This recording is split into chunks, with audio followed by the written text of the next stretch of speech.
தேர்வர்கள் அனைவருக்கும் வணக்கம். இந்த பகுதியில் நாம் பார்க்க போகிறது நம்ம அட்டவணையில் பார்த்தீங்க அப்படின்னா யூனிட் 7 அலகு 7ல் தமிழும் தமிழ் அறிஞர்களும் அப்படின்ற பகுதியில் முதல் பகுதியாக நாம் பார்க்க போகிறது அறநூல்கள் பற்றி. சரிங்களா? அப்போ அந்த தமிழ் அப்படின்ற ஒரு விஷயம் நிறைய கேள்வி வரும் இல்லையா? மற்ற மொழிகளை கடந்து தமிழ் மொழி மேலே ஏன் இவ்வளவு ஈர்ப்பு இருந்துச்சு அப்படின்னு.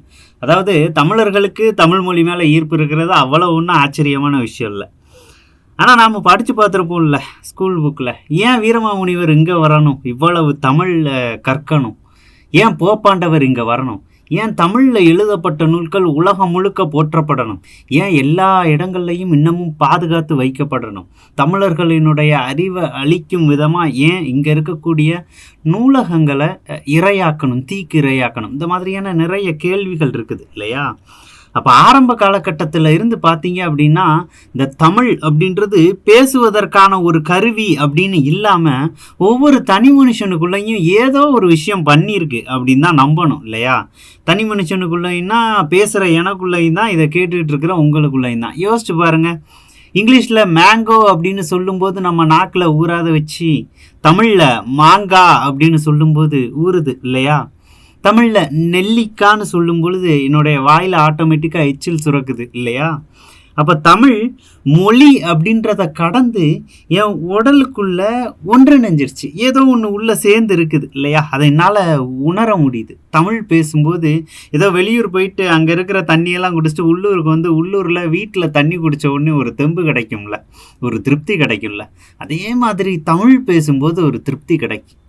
அப்போ இந்த தமிழ் அப்படி என்னதான் பண்ணுச்சு அப்படின்னு கொஞ்சம் பின்னோக்கி இப்போ இருக்கக்கூடிய கவிஞர்களே பார்த்தோம் அப்படின்னா, கொஞ்ச காலத்துக்கு முன்னாடி பாரதியார் எடுத்துக்கிட்டோம்னா சொல்லுவார், யாமறிந்த மொழிகளிலே தமிழ் மொழி போல் இனிதாவது எங்கும் காணோம் அப்படின்னு சொல்லியிருப்பார். அப்போ நம்மளை மாதிரி தமிழ் மட்டும் தெரிஞ்சுக்கிட்டு தமிழ் தான் பெஸ்ட்டு அப்படின்னு சொல்லலை. ஏறத்தாழ பார்த்தீங்கன்னா பாரதியாருக்கு 9 மொழிகள் தெரியும் அப்படின்னு பதிவு செஞ்சுருக்கிறாங்க. அப்போ 9 மொழி கற்றுக்கிட்டவன் அது எப்படி தமிழ் மொழி தான் பெஸ்ட்டு அப்படின்னு பேசலாம்? யோசிக்க தோணுது இல்லைங்களா? சாகுமுறை தமிழ் படித்து சாக வேண்டும், என் சாம்பலும் தமிழ் மணந்து வேக வேண்டும், சச்சிதானந்தனுடைய வரிகள் தமிழ் புத்தகத்தில் நாம் படிக்கிறோம். தமிழுக்காண்டி உயிரை கொடுப்பேன் அப்படின்னா, சாகிற வரைக்கும் தமிழ் படிக்கணும் அப்படின்னா, செந்தமிழே உயிரே நருந்தேனே, செயலினை மூச்சினை உனக்களித்தேனே, நீ நைந்தாயினில் நைந்து போகும் என் வாழ்வு, நன்னிலை உனக்கெனில் எனக்கும் தான் அப்படின்னாரு பாவேந்தர் பாரதிதாசன் அவர்கள். இப்போ எந்த கவிஞர்களும் எல்லாருமே தமிழை அப்படி உச்சந்தலையில் தூக்கி வச்சு கொண்டாடி இருக்கிறாங்க. இப்படி கொண்டாட வச்சது என்னவா இருக்கும்? அவங்க படித்த நூல்களாக தானே இருக்கும். அப்போ பாரதியாரும் பாரதிதாசனும் சச்சிதானந்தமும் அந்த காலத்தில் இருக்கக்கூடிய எல்லா கவிஞர்களும் இந்த அறநூல்களை படித்து தான் தமிழனுடைய சுவையை உணர்ந்திருப்பாங்க இல்லையா? ரொம்ப ஆச்சரியமான விஷயம் என்ன அப்படின்னா, நிறைய நூல்கள் போற்றப்படக்கூடிய அந்த வகை, அதற்கு பயன்படுத்தக்கூடிய வார்த்தைகள் பார்த்தீங்கன்னா அவ்வளவு அழகா இருக்கும். திருவாசகத்திற்கும் உருகார், ஒரு வாசகத்திற்கும் உருகார் அப்படின்னா அப்படி என்ன அந்த புத்தகங்கள்லாம் இருக்குது? அப்படி என்ன அந்த மொழி ஆளுமை இந்த புத்தகங்கள்லாம் இருக்குது அப்படின்னா, தமிழை பொறுத்த மட்டுக்கும் பயன்படுத்தப்பட்டிருக்கிற ஒவ்வொரு வார்த்தைகளும் அவ்வளவு அழகு அப்படின்னு சொல்லுவாங்க. ஒவ்வொரு எழுத்துக்குமே அர்த்தம் இருக்குது. கிட்டத்தட்ட ஓரெழுத்து ஒரு மொழி மொத்தம் நாம் எத்தனை படிக்கிறோம்? 42 ஓரெழுத்து ஒரு மொழி. அதில் நெடில் தான் மேக்சிமம், 2 குறில் எழுத்துக்கள் தான் இப்போ சொல்கிறாங்க. ஒன்று நோ, இன்னொன்று து. தமிழில் இருக்கக்கூடிய ஒவ்வொரு எழுத்துக்கும் அர்த்தம் உண்டு, ஒவ்வொரு வடிவங்களுக்கும் மிகப்பெரிய பின்புலம் உண்டு அப்படின்னு சொல்கிறாங்க. அவ்வளவு ஆளுமை தமிழுக்கு உண்டு. அந்த தமிழை வைத்து ஆண்டு உருவாக்கப்பட்டது தான் என்னது? இந்த அறநூல்கள். அப்போ இந்த அறநூல்கள் மேலே மொழி ஆளுமை அப்படின்றது எந்த அளவுக்கு இருக்கும் அப்படின்னு யோசிச்சு பாருங்கள். அதில் பயன்படுத்தப்பட்ட ஒவ்வொரு வார்த்தையும் எவ்வளவு சிறப்பு வாய்ந்ததாக இருக்கும். ஏன்னா தமிழ் அப்படின்றது ஒரு மூதாதை மொழி அப்படின்னு சொல்கிறாங்க. பாரதியார் சொல்லுவார், என்று பிறந்தவள் என்று உணராத இயல்பு நலாம் எங்கள் தாய் அப்படின்னார். எப்போ உருவாச்சு அப்படின்னு தெரியாத மொழி தமிழ் மொழி.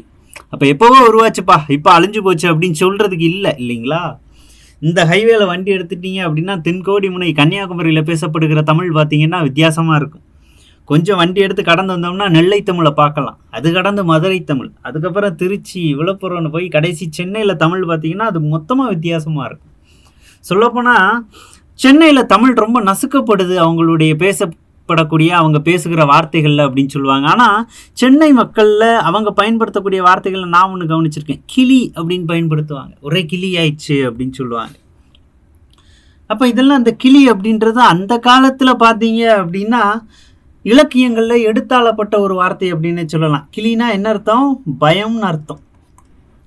அப்போ இந்த தமிழ் பார்த்தீங்க அப்படின்னா தமிழுக்கு 80s kids, 70s kids, 2K kids, 90s kids இந்த வேதம்லாம் கிடையாது. காலத்துக்கு ஏற்ற மாதிரி தன்னுடைய பரிணாமத்தை மாற்றிக்கொண்டு தொடர்ந்து இந்த தலைமுறையோடு பயணித்து கொண்டே இருக்கின்ற ஒரே மொழி தமிழ் மொழி தான். வளமிக்க வார்த்தைகள் உண்டு, ஒரு வார்த்தைக்கே நிறைய அர்த்தங்கள் உண்டு அப்படின்னு சொல்கிறாங்க. அதாவது இந்த 10ஆம் வகுப்பு புத்தகத்தில் முதல் பாடத்தில் நாம் படிக்க மாதிரி ஒரு விதை மண்ணில் விதைச்சதுலேருந்து அது செடியாகி மரமாகி காய் தந்து கனி தந்து பூ பூத்து அதுக்கப்புறம் அது காஞ்சி மண்ணில் விழுந்து மக்கி போகிற ஒவ்வொரு நிலைக்கும் தனித்தனி பேர் வைத்து அழைத்தது தான் தமிழ்.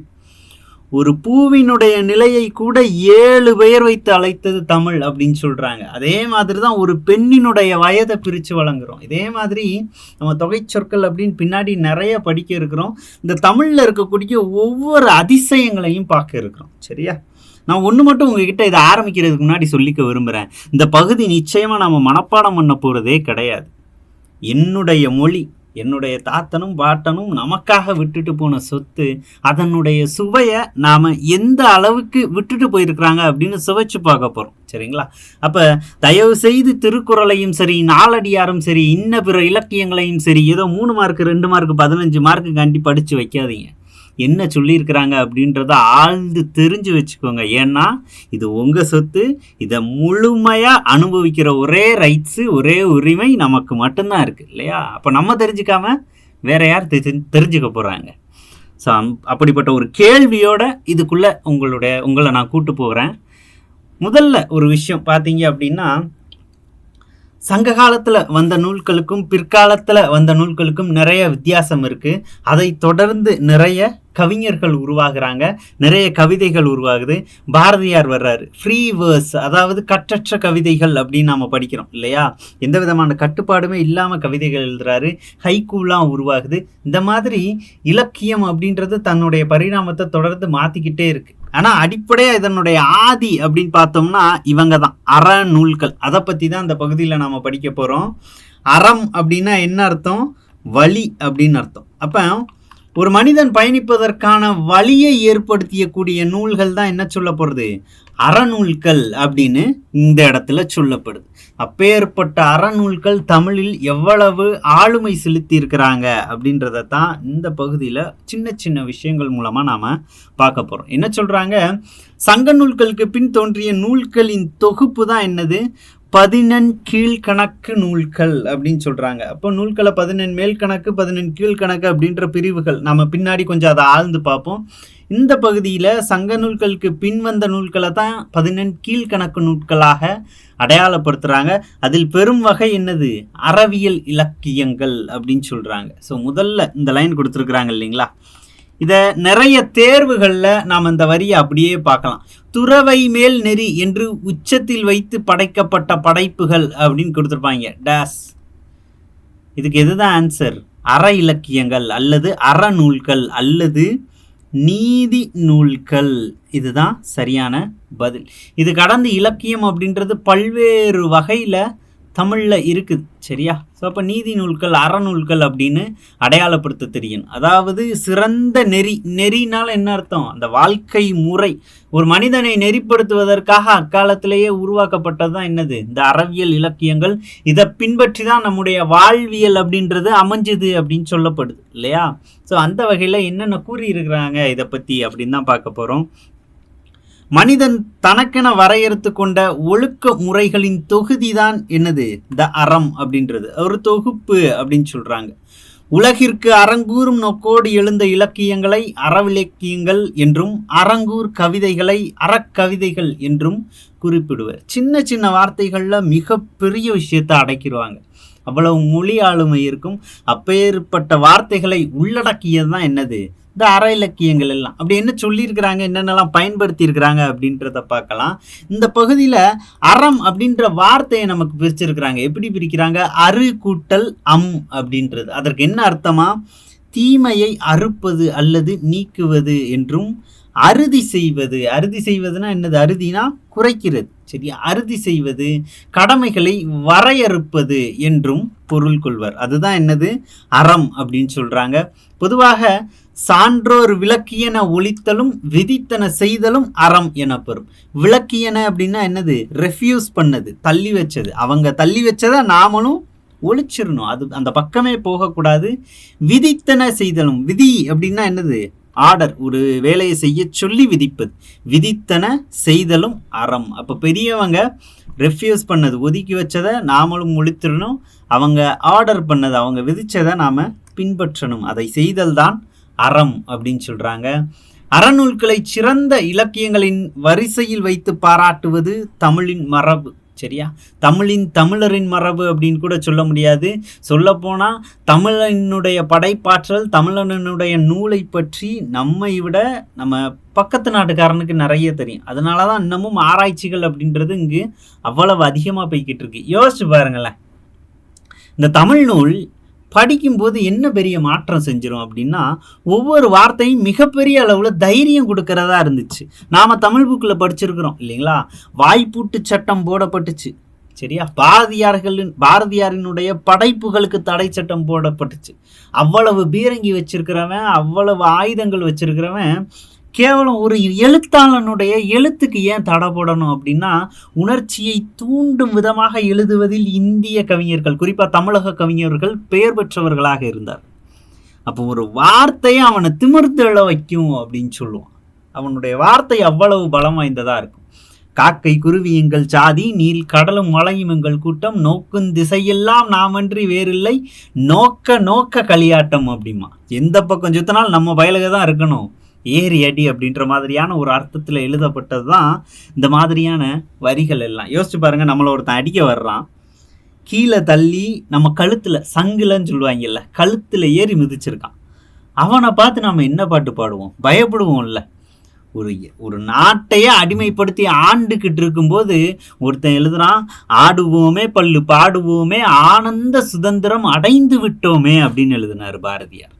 எவ்வளவு தைரியம் இருக்கணும்! அவர் கையில் ஆயுதங்கள் எதுவும் கிடையாது, சண்டெல்லாம் செய்யலை இல்லையா? அதுக்கெல்லாம் படிக்கலை.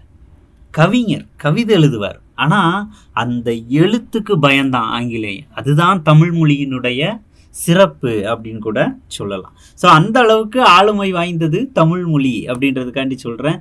பொது ஆண்டு 3ஆம் நூற்றாண்டு முதல் 6ஆம் நூற்றாண்டு வரை அளம் வரை இருத்தும் நீதி நூல்கள் தமிழில் பலவிதமான வடிவங்களிலும் வெளிப்பாட்டு முறைகளிலும் எழுதப்பெற்றுள்ளன அப்படின்னு சொல்கிறாங்க. அதாவது இந்த தமிழ் நூல்களானது எதை பற்றி பேசுது அப்படின்னா, காதலும் வீரமும் சங்க காலத்தில் போற்றப்பட்டதைப் போலவே அறமும் நீதியும் சங்கம் மருவிய காலத்தில் பெரிதும் போற்றப்பட்டன அப்படின்னு சொல்கிறாங்க. இப்போ இந்த சங்க இலக்கியங்கள் பார்த்தீங்க அப்படின்னா ஒவ்வொரு விஷயத்துலையும் ஒன்று சரியாக இருக்கும். ஒரு கேரக்டர்லேருந்து ஒரு அழகியல் இருக்கும். அந்த விஷயத்தை நம்ம வாழ்க்கைக்கானதாக எடுத்துக்கிட்டு நம்ம பயணப்படணும் அப்படின்றதான் இதில் நமக்கு சொல்லக்கூடியது. சங்கம் மருவிய காலத்தில் இயற்றப்பட்ட 18 நூல்கள் தான் என்னன்னு சொல்கிறாங்க? 14 கீழ்கணக்கு நூல்கள் அப்படின்னு சொல்கிறாங்க. கீழே பாருங்கள், அந்த 14 கீழ்கணக்கு நூல்களினுடைய ஒரு முறை வைப்பு தான் நமக்கு கொடுத்துருக்குறாங்க. நாலடியார், சரியா? நாலடி, நான்மணி, நானாற்பது ஐந்திணை, முப்பால், கடுகம், கோவை, பழமொழி, மாமூலம், இந்நிலையை காஞ்சியோடேலாதி என்பவே கைநிலையவாம் கீழ்கணக்கு. அப்போ இதில் எல்லாமே பார்த்தீங்க அப்படின்னா நூல்களினுடைய பெயர் பொதிந்து கிடக்கு. சரியா? அப்போ முறை வைப்பு அப்படின்ற அடிப்படையில் என்னென்ன நூல்கள் வருது, அதில் நீதி நூல்கள் எத்தனை, அறநூல்கள் எத்தனை, அகநூல்கள் எத்தனை, புறநூல்கள் எத்தனை அப்படின்றத பிரித்து நாம் படிக்க போகிறோம். சரியா? அது ஒரு டேப்லர் காலமாகவே ரொம்ப அழகாக நமக்கு கொடுத்துருக்குறாங்க. சரியா? அப்போ இந்த பழம்பாடல் 18 நூல்களின் பெயர்களை பட்டியலிடுகிறது. இந்நூல்களை அறம், அகம், புறம் என வகைப்படுத்துவர். அறம்னா என்ன? சிறந்த வழியை சொல்லக்கூடிய நூல். அகம், புறம் அப்படின்றது தமிழர்களினுடைய அகம்னா இல்லற வாழ்வியலையும், புறத்தினை அதாவது இந்த சொசைட்டியில், இந்த சமூகத்தில் அவர்களுக்கான மிக முக்கியமான பங்களிப்பையும் சொல்லக்கூடிய நூல்கள் தான் இப்படி நமக்கு பிரிச்சிருக்கிறாங்க. அறம், அகம், புறம் அப்படின்றது. இதில் அறநூல்கள் அப்படின்னு எடுத்துக்கிட்டால் 11. இது நமக்கு தனிப்பட்டு நிறைய நேரங்களில் ப்ரிலிம்ஸில் கேள்வியாக இருந்திருக்கு இல்லையா? அற இலக்கியங்களில் அறநூல்கள் 11 கீழ்கணக்கு நூல்களில் அறநூல்கள் 11, அகநூல்கள் எத்தனை? 6, புறநூல்கள் 1. சரியா? மொத்தம் 11 கீழ்கணக்கு நூல்கள் அப்படின்னு நமக்கு அடையாளப்படுத்துகிறாங்க. இதில் அறம் பற்றிய நூல்கள் மிகுந்துள்ளமை குறிப்பிடத்தக்கது அப்படின்றாங்க. அப்போ அறம் பேசுகின்ற நூல்கள் தான் தமிழில் மிக அதிகமாக இருக்கிறது அப்படின்னு சொல்லலாம் இல்லைங்களா? ஸோ அந்த வகையில் அறநூல்கள் அதிகம் அப்படின்ற அடிப்படையை நாம் இந்த பகுதியில் தெரிஞ்சுக்கலாம். என்ன சொல்கிறாங்க, இந்த 11 கீழ்கணக்கு நூல்களில் அறநூல்கள் அப்படின்னு நாம் 11 நூல்கள் பார்க்குறோம் இல்லையா? ஸோ அதனுடைய ஒரு டீம் அவங்கள தான் அந்த இடத்துல அறிமுகப்படுத்தியிருக்கிறாங்க. நாலடியார், நான்மணிக்கடிகை, இன்னா 40, இனியவை 40, முப்பால், திரிகடுகம், ஆசாரக்கோவை, பழமொழி 400, சிறுபஞ்ச மூலம், முதுமொழி காஞ்சி, ஏலாதி. எதுவுமே எதுக்குமே சளைச்சதே கிடையாது நிச்சயமா. இப்போ இது எல்லாத்தையும் பற்றி ஹைலைட்டான ஒவ்வொரு விஷயம் சொல்லணும்னா டக்குன்னு சொல்லலாம். ஆனால் இது எல்லாத்தையுமே தனித்தனி தலைப்பாக ரொம்ப அழகாக நாம் பின்னாடி பார்க்க போகிறோம். ஒவ்வொன்றுமே ஒரு மிகப்பெரிய அளவிலான ஒரு பொக்கிஷம் அப்படின்னு சொல்லலாம் இல்லையா? நம்ம முன்னோர்களினுடைய வாழ்வியலிலிருந்து எப்படி வாழணும் அப்படின்றது வரை எல்லாத்தையும் கவிஞர்கள் பதிவு செஞ்சு வச்சுட்டு போயிருக்கிறாங்க அப்படின்னு கூட சொல்லலாம். சரியா? ஸோ அந்த வகையில் அறநூல்கள் 11, அகம் பற்றி அகவாழ்வியல் பற்றி பேசக்கூடிய நூல்கள் 6. என்னது? கார் 40, ஐந்திணை 50, ஐந்திணை 70, திணைமொழி 50, திணைமாலை 150, கைநிலை. அப்போ 11 கீழ்கணக்கில் ஒரே ஒரு புறநூல் இருக்குது, களவழி 40. இதுவுமே நமக்கு நிறைய நேரங்களில் கேள்வியாக இருந்திருக்கு. அப்போ களவழி 40 என்கிற ஒரே ஒரு புறநூல். தமிழ் இலக்கியங்கள் முழுவதுமே அற இலக்கியங்கள் எனலாம். அதாவது அறத்தை போதிக்கக்கூடிய நூல்கள் தான் பெரும்பாலும் தமிழ் நூல்களில் ஆளப்பட்டிருக்கு அப்படின்னு சொல்கிறாங்க. சங்க இலக்கியம், காப்பியங்கள், அறநூல்கள், சிற்றிலக்கியங்கள், புராணங்கள் என்றெல்லாம் பல வகையான படைப்புகள் தமிழில் வெளிவந்துள்ளன. பிரிவுகள் இருப்பினும் அவற்றின் பாடுபொருளின் மையம் ஏதோ ஓர் அறமாகவே உள்ளது. அப்போ அறம் பேசக்கூடிய நூல்கள் தான் இங்கே மையப்படுத்தி நமக்கு சொல்லியிருக்கிறாங்க. தமிழ் அறநூல்கள் அதன் இலக்கிய சுவைக்காகவும் போற்றப்படுகின்றன. இலக்கிய சுவைக்காக அப்படின்னா என்னன்னா, பயன்படுத்தக்கூடிய வார்த்தைகள் அவ்வளவு அழகா இருக்கும் அப்படின்றதான். இப்படிலாம் எழுத முடியுமா அப்படின்னு இருக்கும். சின்ன சின்ன விஷயங்கள் தான். ஒரு குட்டி கவிதை படிக்கிறோம், ஒருத்தன் வறுமையை வெளிப்படுத்துறதுக்கு ஒரு கவிதை எழுதுறான்னு வச்சுக்கோங்களேன். 2 லைன் தான். எதிர் வீட்டு ஜன்னலில் எத்தனை சட்டைகள், என் சட்டையில் எத்தனை ஜன்னல்கள். அதாவது அவன் சட்டையில் இருக்கக்கூடிய அந்த ஓட்டையை சொல்கிறோம். எதிர் வீட்டு ஜன்னலில் எத்தனை சட்டைகள், என் சட்டையில் எத்தனை ஜன்னல்கள். இது பார்த்தீங்க அப்படின்னா ஒரு 2 வரி தான் இல்லையா? ஒரு மிகப்பெரிய விஷயத்தை கன்வே பண்ணிட்டான் அந்த இடத்துல. அப்போ இந்த கால கவிஞர்களே இந்த அளவுக்கு இருக்கிறாங்க அப்படின்னா இதை விட அதிக மொழி, அதிக வார்த்தை வளம் தெரிந்தவர்கள் அந்த காலத்தில் இருக்கக்கூடிய எழுத்தாளர்கள். அப்போ அவங்க எவ்வளவு ரொம்ப திறம்பட அந்த மொழியை கையாண்டிருப்பாங்க இல்லைங்களா? ஸோ அந்த விஷயத்தை பற்றி தான் அந்த பகுதிகள் எல்லாமே நமக்கு பேசுது. பிற இலக்கியங்களின் கண்ணமைந்த இலக்கிய சுவை, சொல்லழகு, இசைக்கட்டு, பாவமைப்பு போன்றன தமிழ் அறவிலக்கியங்களிலும் மிளிரக் காணலாம். அறவியல் கதைகள் எக்காலத்திற்கும் ஏற்ற அறக்கருத்துக்களை கொண்டு இலங்குவதை அக்கவிதைகளை கற்பதன் மூலம் அறியலாம். 11 கீழ்கணக்கு நூல்களில் அமைந்த அறநூல்கள், பிற்காலத்தில் தோன்றிய அறநூல்கள் என தமிழின் கண்ணமைந்த அறநூல்களை 2 பிரிவாக பிரிக்கலாம். இது நீதி நூல்கள் அல்லது அறநூல்கள் அல்லது இருண்டகால இலக்கியங்கள் எனவும் அழைக்கப்படுகிறது. அப்போ இந்த அறநூல்களை எவ்வாறு வகைப்படுத்துகிறாங்க, அதனுடைய மாற்று பெயர்கள் அப்படின்ற அடிப்படையில் நீதி நூல்கள், இருண்டகால இலக்கியங்கள் அப்படின்னு அடையாளப்படுத்தியிருக்கிறாங்க. அப்போ இதில் ஸ்பெசிஃபிகேஷன்ஸ்லாம் சில பேர் இருக்கிறாங்க. சரியா? ஒரு 10 பிள்ளைங்க ஒன்றா இருக்குன்னா ஒவ்வொருத்தருக்கும் ஒரு அடையாளம் சொல்லுவாங்க இல்லைங்களா? அதே மாதிரி சில அடையாளங்கள் இங்கே கொடுத்துருக்குறாங்க. இதுவும் முக்கியம், படித்து வச்சுக்கணும். நீதி நூல்களில் ரொம்ப சின்ன பையன் யாருன்னு சொல்கிறாங்க, சிறியது இன்னா 40. சரியா? யார் எழுதுனது அப்படின்னு கீழே உள்ள டேப்லர் காலம்லாம் நமக்கு இருக்குது. அட்வான்ஸாக டிஸ்கஸ் பண்ண வேண்டாம். சரியா? நீதி நூல்களுள் சிறியது இன்னா 40. நீதி நூல்களுள் மிகப்பெரியது என்னது? வள்ளுவம், திருக்குறள் அப்படின்றது தான். அகநூல்களுள் சிறியது என்னது? கார் 40. அகநூல்களுள் மிகப்பெரியது என்னது? திணைமாலை 150 மிகப்பெரிய நூலாக அடையாளப்படுத்தப்படுகிறது. இதில் ஒரு ட்வின்ஸ் இருக்கிறாங்க, இரட்டை அறநூல்கள். என்னதெல்லாம்? இன்னா 40, இனியவை 40. கபிலர் எழுதுனது, அடுத்து இன்னொன்று பூதஞ்சேந்தனார் எழுதுனது. சரிங்களா? ஸோ கீழே டேப்லர் காலமில் நமக்கு தெளிவுபட கொடுத்துருக்குறாங்க, பார்க்க போகிறோம். இது கடந்து இன்னொரு சிறப்பு கொடுத்துருக்குறாங்க. என்ன சிறப்பு? மருந்தால் பெயர் பெற்ற நூல். அப்போ ஒரு மனிதனுடைய உடலை பக்குவப்படுத்துவதற்காக நிறைய மூலிகைகள் பயன்படுத்தப்படுது இல்லையா? அப்போ அதே மாதிரி 3 கருத்துக்களையோ இல்லது 5 கருத்துக்களையோ அல்லது 7 கருத்துக்களையோ ஒன்றிணைத்து ஒரு செய்யுளானது வடிவமைக்கப்பட்டிருக்கு.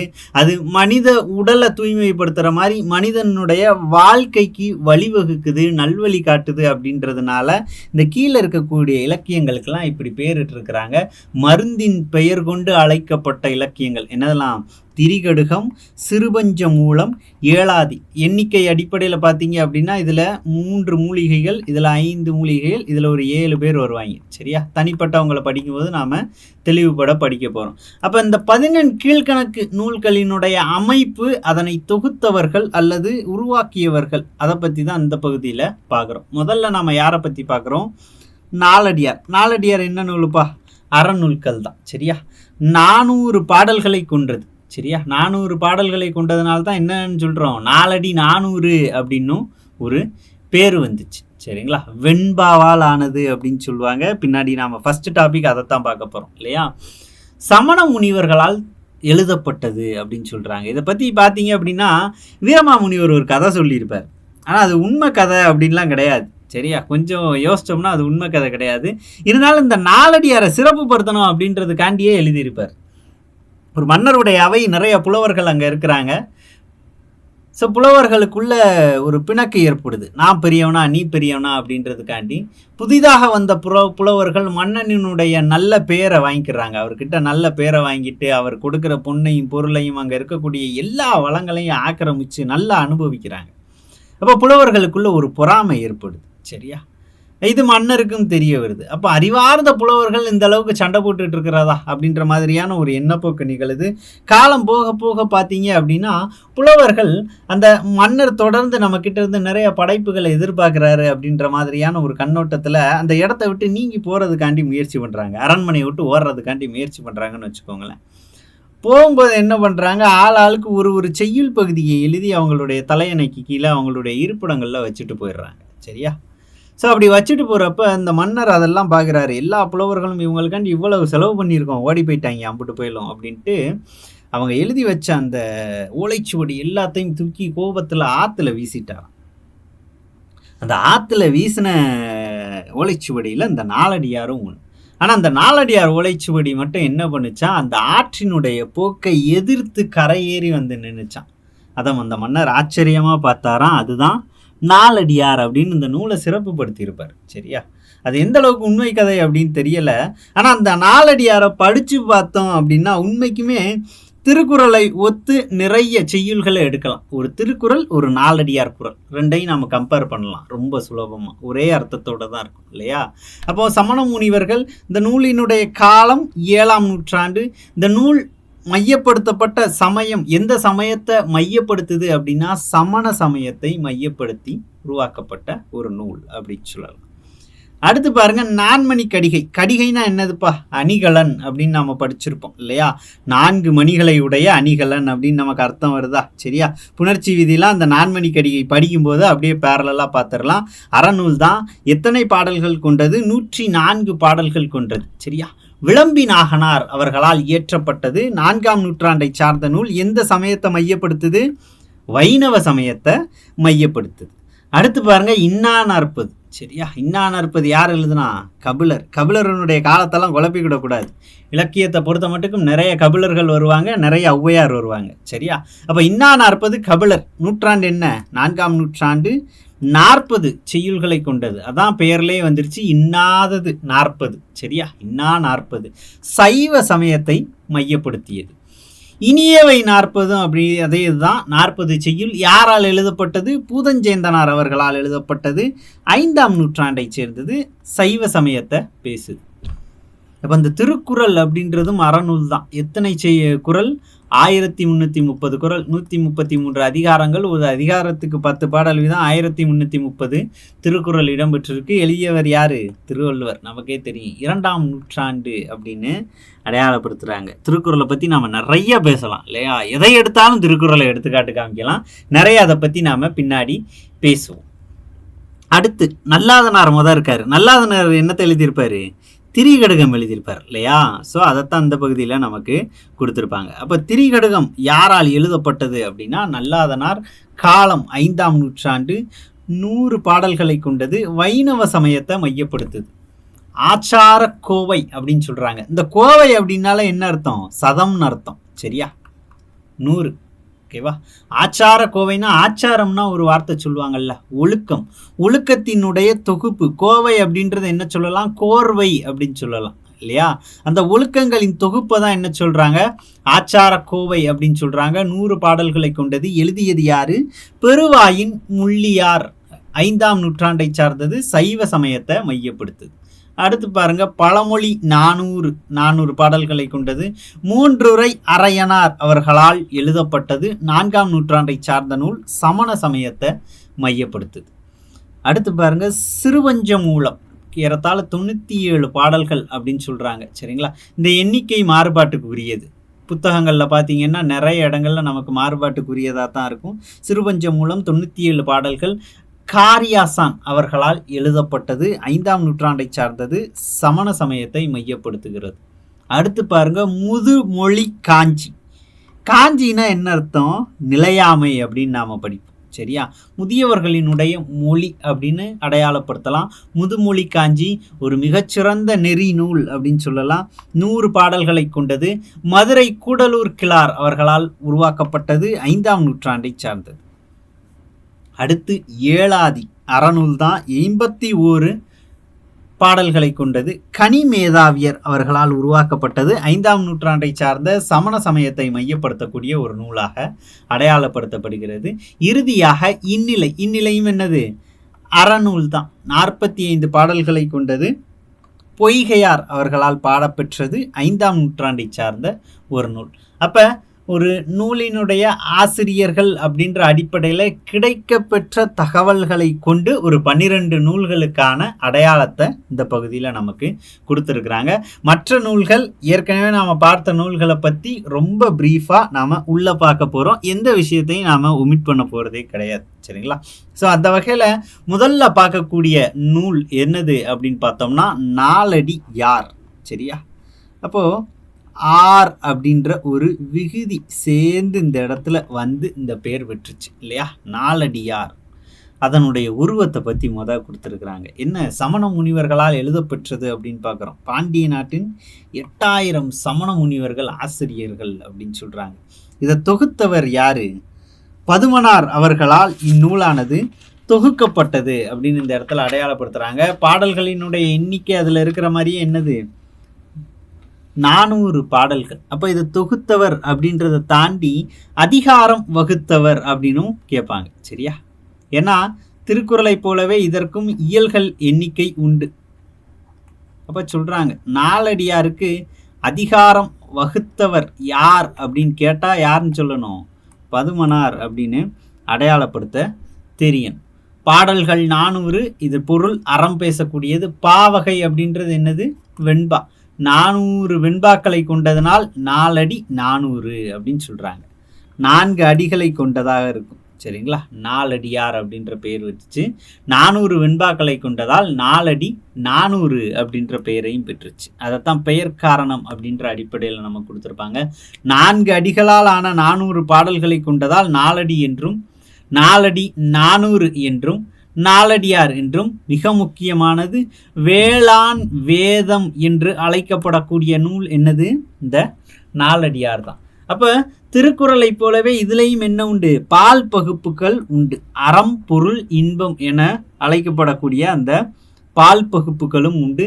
இயல்கள்னு பார்த்தீங்கன்னா ஏறத்தாழ 12 இயல்களாக இதை பிரிச்சிருப்பாங்க. சரிங்களா? ஞாபகம் வச்சுக்கலாம். திருக்குறளுக்கு இணையாக வைத்து போற்றப்படுவதை காணலாம். எப்படி? 4ம் 2ம் சொல்லுக்குருதி. ஆளும் வேலும் பல்லுக்குருதி. ஆலமரமும் வேப்பமரமும் பல்லுக்குருதியை தரும். 4ம் 2ம் சொல்லுக்குருதி. நாலடியாரை கற்பதும் 2 அடியினை கொண்ட திருக்குறளை கற்பதும் ஒருவனுடைய சொல்லினை செம்மைப்படுத்தும் அப்படின்னு சொல்லக்கூடிய ஒரு வாய்மொழி பழமொழி தான் இது. சரியா?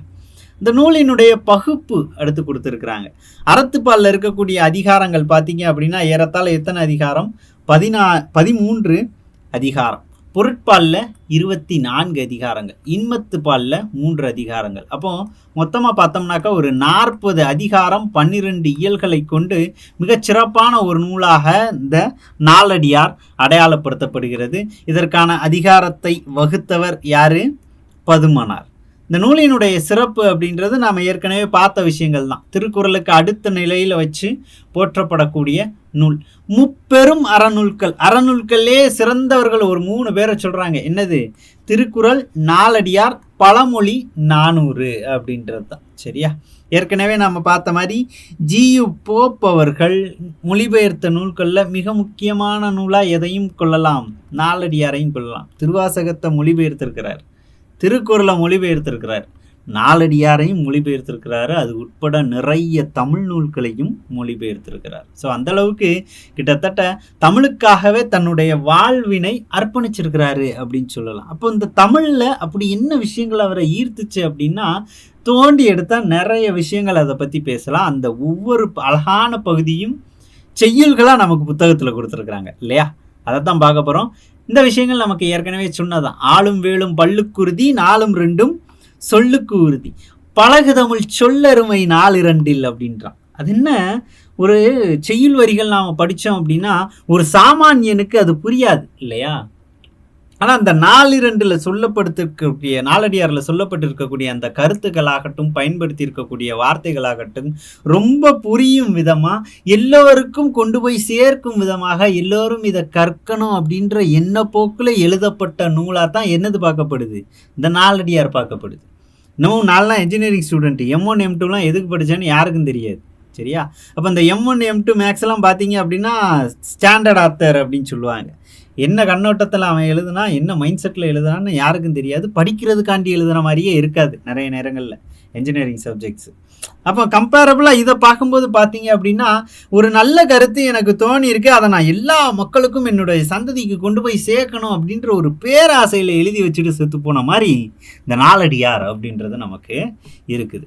இந்நூல் திருக்குறளுக்கு இணையாக வைத்து போற்றப்படுவதனால் என்ன சொல்கிறாங்க? 4ம் 2ம் செல்லுக்கிருதி அப்படின்னு சொல்கிறாங்க. பெருமுத்தரையரை பற்றிய குறிப்பும் நாலடியாரில் உள்ளது. அது யாருப்பா பெருமுத்தரையர் அப்படின்னு கேட்டால் ஒரு மன்னர். இவரைத்தான் அடையாளப்படுத்துகிறாங்க. சரியா? கொஞ்சம் சர்ச் பண்ணி படித்து பார்த்தீங்க அப்படின்னா அது நமக்கு எந்த அளவுக்கு முக்கியம் அப்படின்னு தெரியலை. இந்த பெருமுத்தரையர் அப்படின்ற ஒரு மன்னர் அன்னதானம் கொடுப்பாராம். அவர் கொடுக்கக்கூடிய அந்த அன்னதானம் அப்படின்றது அவ்வளவு சுவையாக இருக்குமா. அது வெவ்வேறு நூல்களில் வெவ்வேறு மாதிரி கொடுத்துருக்குறாங்க. ஆனால் அடையாளப்படுத்தப்பட்டது எப்படி அப்படின்னா, அந்த சுவையான உணவை சாப்பிட்றதுக்கு யாரெல்லாம் வருவா அப்படின்னா, அந்த பகுதியில் திருட வந்தவன் கூட அந்த உணவுக்கு அந்த உணவை விட அதிகப்படியான பணத்தை அந்த பகுதியில் திருடிட்டா கூட இந்த உணவு மாதிரி சுவை கிடைக்காது அப்படின்றதுக்காண்டி அந்த உணவை சாப்பிட்றதுக்கு யார் வருவாங்களாம்? கயவர்கள் தேடி வருவாங்களாம். அப்போ அந்த அளவுக்கு தான் உழைத்து கஷ்டப்பட்டு சம்பாதித்த ஒரு பொருளை மக்களுக்கு கொண்டு போய் சேர்க்கணும், பசியாற்றணும் அப்படின்ற ஒரு ஆட்சி காலம் பெருமுத்தரையருடையது அப்படின்னு அடையாளப்படுத்துகிறாங்க. அது கடந்து ஒரு செல்வந்தர்கள் இருக்கிறாங்க அப்படின்னா அந்த செல்வந்தன் செல்வம் வச்சிருக்கிறதுனால செல்வந்தன் கிடையாது. பிச்சை எடுக்கக்கூடிய சூழல் வந்தாலும் எவங்கிட்டையும் கையேந்தலை. அடுத்த வேலை எனக்கு வேலை செய்து பணம் கணக்கிற வரைக்கும் நான் பட்டினியாக இருப்பேன் அப்படின்றவன முத்தரையர் அப்படின்னு அப்படி இருக்கிறவங்கள பெருமுத்தரையர் அப்படின்னு இந்த நாலடியார் அடையாளப்படுத்துது.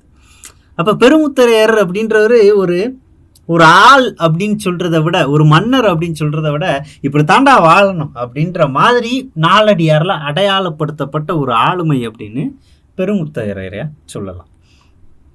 துறவரவியல் முதலில் உள்ளது அப்படின்னு சொல்கிறாங்க. அதாவது துறவு கடந்த நெறிகளை பேசக்கூடியதான் நாலடியார் அப்படின்னு கூட சொல்லலாம் இல்லையா? ஸோ அந்த வகையில் துறவரவியலை அங்கே முதன்மைப்படுத்துகிறாங்க. 14 கீழ்கணக்கு நூல்களில் காணப்படக்கூடிய ஒரே தொகை நூலாக எது அடையாளப்படுத்தப்படுகிறது? இந்த நாலடியாரானது அடையாளப்படுத்தப்படுகிறது. இந்த நூலை முப்பாலாக பகுத்தவர் யாரு? தருமர். அதிகாரம் வகுத்தவர் பதுமனார் அப்படின்னு பார்க்குறோம். நூலுக்கு உரை எழுதியவர் யாரு? தருமர் தான். சரிங்களா? ஸோ தருமர் பதுமனார் அப்படின்றத வச்சுக்கலாம். நாம் தருமர், தாமத்தர், நச்சர் இதெல்லாம் திருக்குறளுக்கு உரை எழுதியவர்களில் படிச்சிருப்போம், பரிமேலழகர் இவங்கெல்லாம் இல்லையா. அந்த வகையில் தருமர் அவர்கள் நாலடியாருக்கும் உரை எழுதியிருக்கிறார். கேள்வி கண்ணோட்டத்தில் பார்த்தோம் அப்படின்னா நிறைய நேரங்களில் ஆப்ஷனில் நமக்கு தருமர் தான் இருந்திருக்கு, அதனால நினைவில் வச்சுக்கணும் இல்லையா. ஸோ தருமரால் உரை எழுதப்பட்ட ஒரு நூல் அப்படின்ற வகையில் நாலடியாரை நாம் ஞாபகம் வச்சுக்கலாம். துறவரம் மற்றும் நிலையாமை பற்றி அதிக பாடல்கள் கொண்டுள்ளது.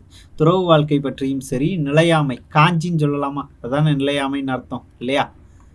காஞ்சி அப்படின்னு படிச்சிருப்போம், காஞ்சி திணை அப்படின்றது இல்லையா. இந்த ரெண்டு விஷயத்தை பற்றியும் ரொம்ப அதிகமாக பேசக்கூடியது இந்த நாலடியார் அப்படின்னு சொல்கிறாங்க. அப்போ அதிலிருந்து சில முக்கியமான அடிகள் நமக்கு கொடுத்துருக்குறாங்க. அது என்ன, அதற்கான அர்த்தம் என்ன அப்படின்றத லைட்டாக நாம் பார்த்துடலாம். என்ன சொல்கிறாங்க, கல்வி கரை இல்லை, கற்பவர் நாள் சில அப்படின்னு சொல்கிறார். அதாவது இந்த கல்விக்கு கரை அப்படின்ற ஒரு விஷயமே கிடையாது, எல்லையே கிடையாது, படிச்சுக்கிட்டே இருக்கலாம், தேடி தேடி படிக்கலாம்.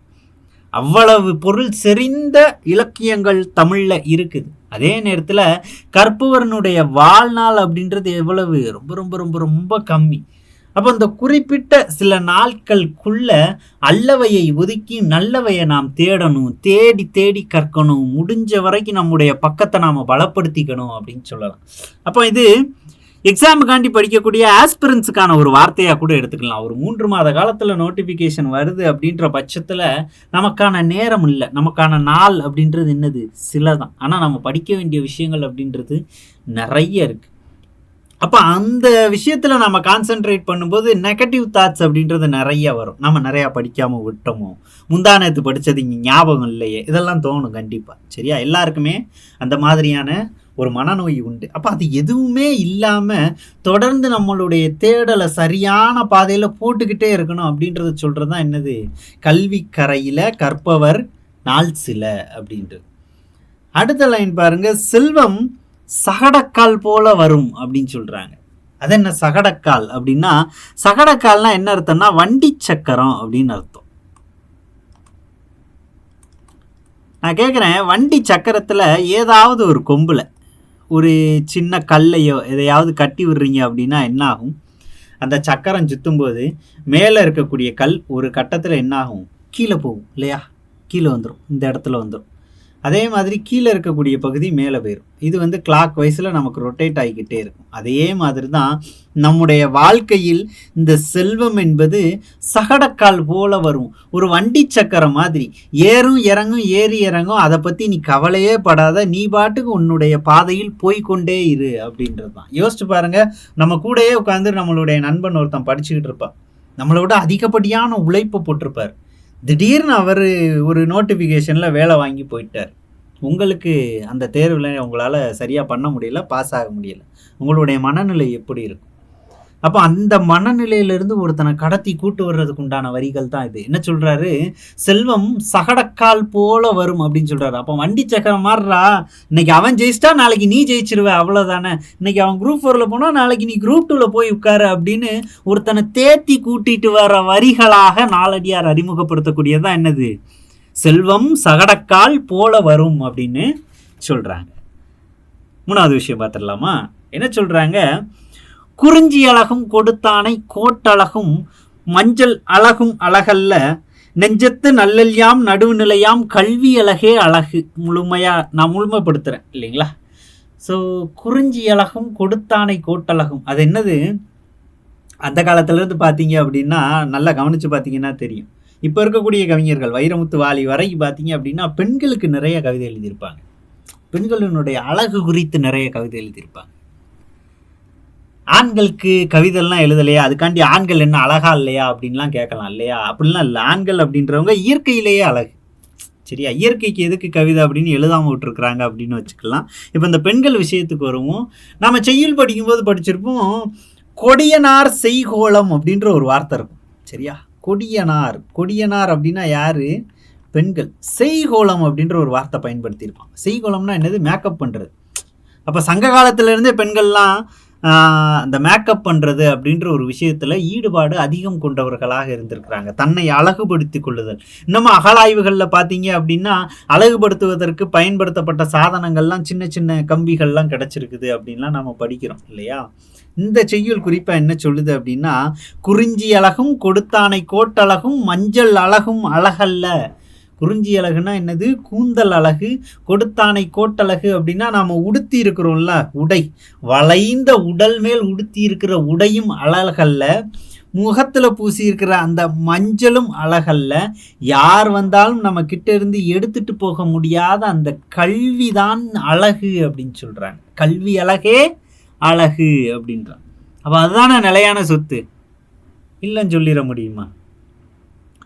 நிறைய அழகாக இருக்கிறான் ஒரு பையன் அல்லது ஒரு பொண்ணு, நிறைய அழகாக இருக்கிறாங்க, திடீர்னு இறந்து போயிட்டாங்க. அந்த அழகு பொண்ணு இறந்து போயிடுச்சு அப்படின்னா சொல்லுவாங்க, அந்த பொண்ணு இறந்து போயிடுச்சு அவ்வளோதான். அழகு அப்படின்றது சில காலம், கொஞ்ச காலம் போச்சுன்னா தோல் சுருங்கிரும், ரொம்ப தூரம் நடக்க முடியாது, உட்கார்ந்தா எந்திக்க முடியாது, எந்திரிச்சா உட்கார முடியாது, படுத்தா தூக்கம் வராது, ஒரு பக்கம் தலைவலிக்க மாதிரியே இருக்கும், கண்ணு ஒரு கண்ணு தெரியாத மாதிரியே இருக்கும், அப்பப்போ அங்கங்கே வலிக்கும். இதெல்லாம் எல்லாருக்கும் இருக்கக்கூடிய பிரச்சனை இல்லையா? அப்போ இதுவுமே இங்கே நிலை கிடையாது. ஆனால் கல்வி அப்படி கிடையாது. வாத்தியார் செத்துட்டாருன்னா என்ன சொல்லுவாங்க? செத்ததுக்கப்புறம் அதுக்கு பேர் பணம் கிடையாது, வாத்தியார் செத்துட்டாருடா அப்படிமா. நம்ம யோசிச்சு பாருங்க, உங்கள் அம்மா அப்பாவுக்கு, உங்கள் அப்பாவுக்கு சொல்லி கொடுத்த வாத்தியார் எதிரில் வரும்போது உங்கள் அப்பா பணிவார், இன்னமும் பணிவார். நம்மளெல்லாம் பெற்று படிக்க வச்சு வளர்த்தெடுத்துட்டாங்க, ஆனால் இன்னமும் அவங்க வாத்தியாரை பார்த்தா ஒரு மரியாதை கலந்த பயம். அதுதான் அந்த கல்விக்கான அழகு. அதான் சொல்றான், கல்வி அழகே அழகு அப்படின்ட்டான் ஒரே வார்த்தையில். அடுத்த செய்யுள் என்ன சொல்றாங்க? பெரியவர் கேண்மை புரை போல நாளும் வரிசை வரிசையாய் நந்தும் வரிசையால் வானூர் மதியம் போல் வைகளும் தேயுமே தானே சிறியார் தொடர்பு அப்படின்ற. பெரியவர் கேண்மைனா என்னது? நட்பு. பிறை போல நாளும் வரிசை வரிசையாய் நந்தும். பிற வளரும் தெரியுமா? வானத்தில் பிறையானது வளரும், அதனால் வளர்பிறை அப்படின்னு பேர் வச்சான். எல்லா விஷயமும் செய்கிறதா இருந்தாலும் இந்த நல்ல நேரம் பார்க்குறதுல வளர்பிறையில் செய்வாங்க. எனக்கு வளர்பிறைன்னொடனே இந்த நண்டு தான் ஞாபகம் வரும். வளர்பிறையில் நண்டு நல்லா கிடைக்கும் அப்படின்னு சொல்லுவாங்க. அந்த டைம்லாம் நண்டு நிறையா வாங்கி சாப்பிடுவாங்க, அந்த டைம் நண்டு நல்லா இருக்கும் அப்படின்னு சொல்லுவாங்க. அப்போ அந்த வளர்பிறை அப்படின்றது பிறை வளர்ந்துக்கிட்டே போகுது. இந்த பெரியவரினுடைய நட்பு அப்படின்றது அப்படி தான் இருக்குமா. ஒரு பெரியாளுடைய ஃப்ரெண்ட்ஷிப் நமக்கு கிடச்சிருச்சு அப்படின்னா அவங்களுடைய வளர்ச்சி மாதிரி நாமளும் வளர்ந்துக்கிட்டே போகும், சரிங்களா? ஆனால் ஒரு சிறியாருடைய நட்பு, சிறிய எண்ணங்களை கொண்டவருடைய நட்பு என்ன ஆகுமா? வானத்தில் இருக்கக்கூடிய மதி மாதிரி, நிலவு மாதிரி தேய்ந்துக்கிட்டே போகுமா. வைகளும் தேயுமே அப்படின்னா. அப்போ யாருடைய நட்பை நாம் பேணணும் அப்படின்ற ஒரு கேள்வி அந்த இடத்துல நமக்கு நாமே கேட்டுக்கணும். கொஞ்ச நேரம் புக்கை மூடி வச்சுட்டு ரெஸ்ட் எடுக்கிறோமா? இல்லை, ஒரு நாள் கொஞ்ச நேரம் அதிகமாக தூங்கிட்டோமா? நம்ம ஃப்ரெண்டு நம்மக்கிட்ட வந்து கோச்சிக்கணும், ஏன்டா அன்னைக்கு படிக்கலை, உன்னுடைய சூழல் என்னன்னு உனக்கு தெரியும்ல, உழைப்பை போடணும்ல, இவ்வளோ தூரத்தில் தான் எக்ஸாம் இருக்குது, ரொம்ப கம்மியான நேரம் நமக்கு இருக்குது, நம்ம ரெஸ்ட் எடுக்கிறதுக்கான நேரம் இல்லை அப்படின்னு நமக்கு உணர்த்தம். அதை விட்டுட்டு பைக்கில் பின்னால் ஏறி 100ல் போடா மாப்பிள்ள அப்படின்னு கூப்பிட்டு போய் 108ல் நம்மளை கூட்டிகிட்டு வர நட்பு அப்படின்றது நமக்கு தேவை கிடையாது இல்லையா? அப்போ அந்த நட்பு ஆராயணும், யார் கூட நட்பை நாம் மெயின்டைன் பண்ணணும் அப்படின்றத நாம தான் முடிவு பண்ணணும். அதைத்தான் அந்த பகுதி சொல்லுது. ஏன்னா இந்த அம்மாவுக்கும் இந்த அப்பாவுக்கு தான் நான் பிறக்கணும், இவங்களுக்கு தம்பியாக பிறக்கணும், இந்த பயலுக்கு அண்ணனாக பிறக்கணும் அப்படின்னு நம்ம முடிவு பண்ணிட்டு வந்து இந்த உலகத்தில் பிறக்க முடியாது. ஆனால் இவன் கூட தான் நான் நண்பனாக இருக்கணும் அப்படின்னு நாம் முடிவு பண்ணலாம். அந்த முடிவை சரியாக எடுக்கணும் அப்படின்னு சொல்லக்கூடிய செயல் தான் என்னது இது. அடுத்து என்ன சொல்கிறாங்க? நல்லார் நயவர் இருப்ப நயமிலா கல்லார் கொன்றாகிய காரணம் தொல்லை வினைப்பயன் அல்லது வேல் நெடுங்கண்ணாய் நினைப்ப வருவதொன்றில் அப்படின்னு சொல்கிறாங்க. என்ன சொல்கிறாங்க? நல்லார் நயவர் இருப்ப நயமிலா கல்லார் கொன்றாகிய காரணம். அதாவது இந்த உலகத்தில் நல்லவர்கள் நிறைய இருக்க, ரொம்ப சிறிய குணம் கொண்டவர்கள், எண்ணம் கொண்டவர்கள், தவறு செய்பவர்கள் கிட்ட செல்வம் கொளிச்சு கிடக்குது அப்படின்னா அதற்கு காரணம் ஒன்று வினை பயனாக இருக்கும். கூடவே விளாண்டுட்டே இருப்பான், திடீர்னு பாஸ் பண்ணிடுவான் எக்ஸாமில். உங்கள் தாத்தா செஞ்ச புண்ணியம்டா, உங்கள் தாத்தா எவனுக்கோ ஏதோ புண்ணியம் பண்ணியிருக்காரு அப்படின்னு சொல்லுவோம் இல்லையா? ஒன்று அவங்களுடைய முன்னோர்கள் செஞ்ச பயனாக அது இருக்கணும். அதை தாண்டி அதை பற்றி ஆழ்ந்து யோசிக்கிறதுக்கு ஒன்றுமே இல்லை அப்படின்றத தான் வேல்நடுங்கண்ணாய் நினைப்ப வருவதொன்றில் அப்படின்னு சொல்கிறாங்க. அப்போ ஒரு தீயவருக்கு நல்லது நடக்குது அப்படின்னா அதை நிச்சயமாக கடவுள் அவனுக்காக கொடுத்துருக்க மாட்டார். அவங்களுடைய பிறவி பயனாக இருக்கும்னா அவங்க முன்னோர்கள் செஞ்ச ஏதோ ஒரு புண்ணியமாக இருக்கும் அப்படின்னு தான் இந்த இடத்துல அடையாளப்படுத்துகிறாங்க. அப்போ நம்மள நிறைய பேர் சொல்கிறோம்ல, தப்பு பண்ணுறவங்களாம் நாட்டில் நல்லா இருக்கான்டா அப்படின்ட்டு. அப்போ தப்பு பண்ணுறவன் நல்லா இருக்கிறான் அப்படின்னா நீயும் தப்பு பண்ணாத. அவன் இப்போ நல்லா இருக்கான் அப்படின்னா அவங்களுடைய புண்ணியம் ஏதோ இருக்குது, பாக்கி இருக்குது, அதுக்காண்டி அது கிடைச்சிருக்குது. இவங்க இப்போ செய்கிற தவறுக்கான தண்டனையை இவர்களோ அல்லது அவர்களுடைய சந்ததியினரோ அனுபவிப்பாங்க. அதை பார்த்து நீ உன்னோட பாதையிலிருந்து தவறாத, நீ நல்லவனாவே இரு அப்படின்னு சொல்லக்கூடிய செய்யுள் தான் என்னது, நல்லார் நயவர் இருப்ப நயமில்லா கல்லார் கொன்றாகிய காரணம் தொல்லை வினப்பயன் அல்லது வேல்நடுங்கண்ணாய் நினைப்ப வருவதொன்றில். எவ்வளவு ஆழ்ந்து ஆராய்ந்து பார்த்தாலும் அதில் வேற யோசிக்கிறதுக்கு ஒன்றுமே இல்லை, முன்னால் செஞ்ச புண்ணியம் தான் அவன் நல்லா இருக்கிறதுக்கு காரணம் அப்படின்னு சொல்கிறாங்க. அடுத்த செய்யுள் ரொம்ப அழகானது. என்ன சொல்கிறான், மலைமிசை தோன்றும் மதியம் போல யானை தலைமிசை கொண்ட குடையர் நிலமிசை துஞ்சினார் என்றெடுத்து தூற்றப்பட்டார் அல்லால் எஞ்சினார் இவ்வுலகத்தில் அப்படின்றாங்க. என்ன சொல்றாங்க, மலை மிசை, மிசைனா என்னது, மேடு உயரம். அவள் மிசை எதிர்ச்சொல் நாம படிக்கிறோம் இல்லையா, மலை மிசை தோன்றும் மதியம் போல, மலை மேல தோன்றுகிற ஒரு நிலவு போல யானை தலைமிசை கொண்ட குடையர். யானைக்கு மேல கொடையை பிடிச்சிட்டு ஒருத்தர் உட்கார்ந்துருக்கிறாரு. யாரு, நம்ம மன்னர் தான் அவரு, வேற யாரும் கிடையாது. சரியா, என்ன சொல்றாங்க, மலைமிசை தோன்றும் மதியம் போல யானை தலைமிசை கொண்ட குடையர் நிலமிசை துஞ்சினார் என்றெடுத்து தூற்றப்பட்டாரல்லால் எஞ்சினார் இவ்வுலகத்தில். அந்த மன்னர் யானை மேல கொடையோட உட்கார்ந்துருந்தாலும் அவர் இறந்தா அந்த மண்ணுல தான் விழணும், மண்ணுல தான் புதைக்கணும். அப்போ எவ்வளவு உயரத்தில் நீ இருந்தாலும் சரி, இந்த சமூகம் எவ்வளவு உயரத்தில் புகழ் அப்படின்ற உச்சிக்கு உன்னை தூக்கி பிடிச்சிருந்தாலும் சரி, டக்குன்னு கீழே விட்டா நீ கீழே விழுந்து காணாமல் போயிடுவே அப்படின்னு சொல்லக்கூடிய செயல் தான் இது. அப்போ நிறைய நேரங்களில் நாம் நமக்கான இடத்தை பணிவை வளர்த்துக்கணும் அப்படின்னு சொல்லணும். இப்போ கண்ணதாசனுடைய வரிகள் தற்கால பாடல்கள் எல்லாம் பார்த்தீங்க அப்படின்னா சொல்லணும், பதவி வரும்போது பணிவும் வர வேண்டும் துணிவும் வர வேண்டும் தோழா அப்படின்னு இருப்பாங்க. அப்போ பதவி வருது அப்படின்னா என்ன பண்ணணும், பணிவாக இருக்கணும். அதே இடத்துல அநியாயங்களுக்கு எதிர்த்து துணிந்து நிற்கணும் அப்படின்னு சொல்லுது இல்லையா. அப்போ எவ்வளவு உயரத்தில் இருந்தாலும் அந்த செருக்கை நாம் தலையில் ஏற்றிக்கவே கூடாது. ஒரு நொடியில் நாம் காணாமல் போயிடுவோம். அப்போ நம்மளுடைய பொறுப்பை உணர்ந்து இடத்தை உணர்ந்து அடக்கத்துடன் அடுத்தவருக்கு எந்த விதமான இடையூறும் ஏற்படுத்தாமல் நம்ம வாழ்க்கையை ரொம்ப அழகாக வாழணும் அப்படின்னு சொல்லக்கூடிய செயல் தான் இது. அடுத்து என்ன சொல்றாங்க, சீரியார் கேண்மை சிறந்த சிறப்பிற்றாய் மாறி போல மாண்ட பயத்ததாம் மாறி வரந்தக்கால் போலுமே வாளருவி நாட சிறந்தக்கால் சீரியார் நட்பு. நட்பு பற்றி தான் பேசுது, கேண்மை அப்படின்னு படிச்சிருக்கோம்.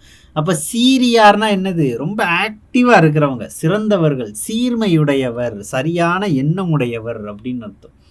அவங்களுடைய நட்பு என்னதுமா, மாறி போல் மாண்ட பயத்தை தான். மாறி போலன்னா என்ன ஆகும், மழை போல நமக்கு உதவும். மழை நீங்கள் நானும் தூத்துக்குடியில் இருக்கோம் அப்படின்னா எனக்கு மட்டும் மழை பெஞ்சிட்டு உங்களுக்கு மழை பெய்யாமல் இருக்குமா, இருக்காது. எல்லாத்துக்கும் பெய்கிறது மழை தான் இல்லையா. அப்போ எல்லாருக்குமே ஈவனாக கொடுக்கும். அதே மாதிரி தான் நீ சீர்மையுடையவர் சிறந்தவருடைய நட்பு அப்படின்றது எல்லாருக்கும் நன்மை பயக்கும். ஆனால் சிறியவருடைய நட்பு அப்படின்றது வறட்சியை ஏற்படுத்தும் அப்படின்னு சொல்கிறாங்க. அப்போ இந்த பகுதியுமே நமக்கு எதை பற்றி தான் பேசுது, நட்பை பற்றி தான் பேசுது. அடுத்த பகுதி என்ன சொல்லுது, ரொம்ப முக்கியமான விஷயம். இப்போ நிறைய மீம்ஸ்லாம் பார்த்துருப்போம், குறிப்பாக அந்த ஐடி கம்பெனி சார்ந்த மீம்ஸ்லாம் பார்த்துருப்போம் இல்லையா. நிறைய ஒரு ஒரு ஒரு குறிப்பிட்ட குரூப் இருக்கும் ஒவ்வொரு கம்பெனிலையும். மேனேஜர் சின்னதாக ஏதாவது காமெடி சொன்னாலும் மொத்தமாக விழுந்து விழுந்து சிரிப்பாங்க. ஆனால் அந்த ஆள் சொன்னது மொக்க காமெடியாக தான் இருக்கும் இல்லையா. அப்படி புகழ்வாங்க மேனேஜரை.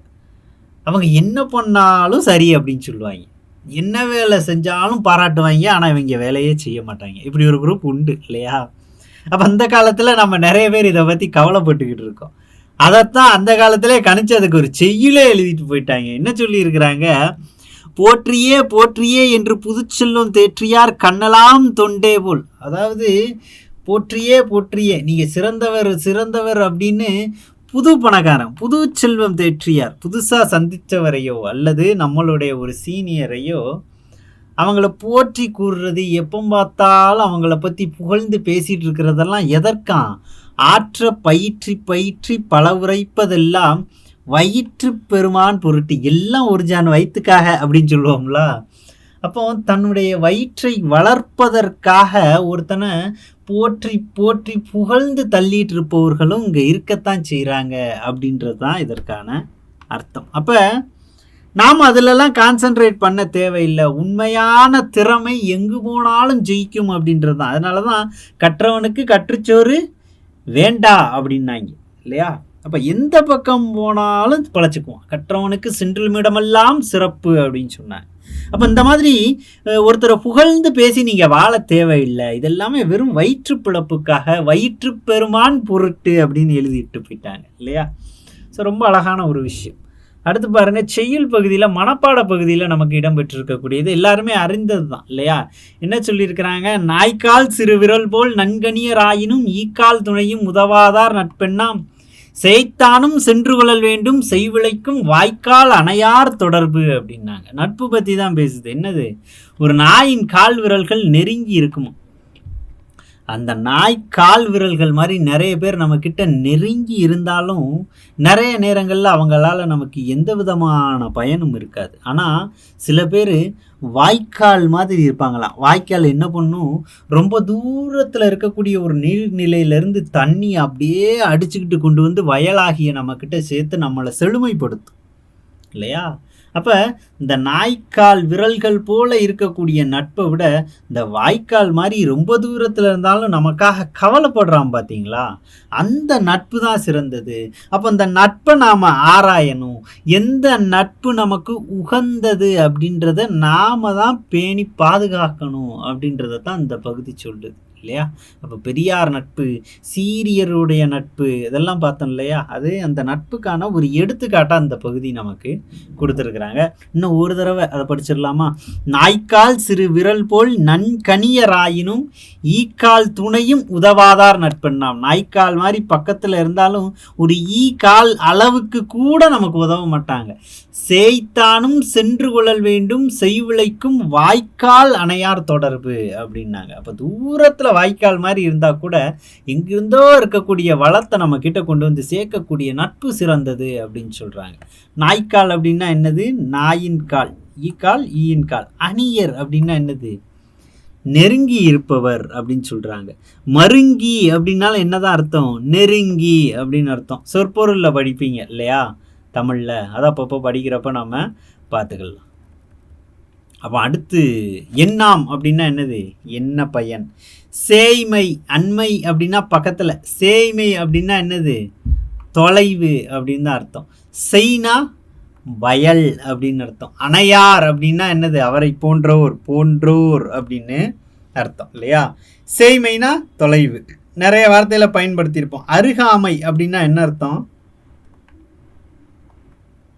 பக்கத்துலன்னு அர்த்தமா? இந்த சென்னை பக்கம் நிறையா ஃப்ளாட்லாம் விற்பாங்க. என்ன சொல்லுவாங்க? பெருங்களத்தூருக்கு தாம்பரத்திற்கு மிக அருகாமையில் அப்படின்னு சொல்லுவாங்க. மிக அருகாமையில் அப்படின்னா என்ன? தாம்பரத்துக்கு பக்கத்தில் அப்படின்னு அர்த்தமா? இந்த வார்த்தையை பிரித்து பார்த்தா தெரியும். அருகில், ஆமை அப்படின்றது என்னது? ஒரு எதிர்ச்சொல், நெகட்டிவ். அருகாமையில்னா என்னதான் அர்த்தம்? தூரத்தில் தான் இருக்குன்னு அர்த்தம். அப்போ அவன் சரியாக தான் சொல்கிறான், நம்ம தான் தவறாக புரிஞ்சுட்டு என்ன பண்ணுறோம்? சென்னைக்கு பக்கத்தில் நல்லா இருக்குது அப்படின்னு போய் இஎம்ஐலையாவது வாங்கி போட்டுடுறோம் இல்லையா?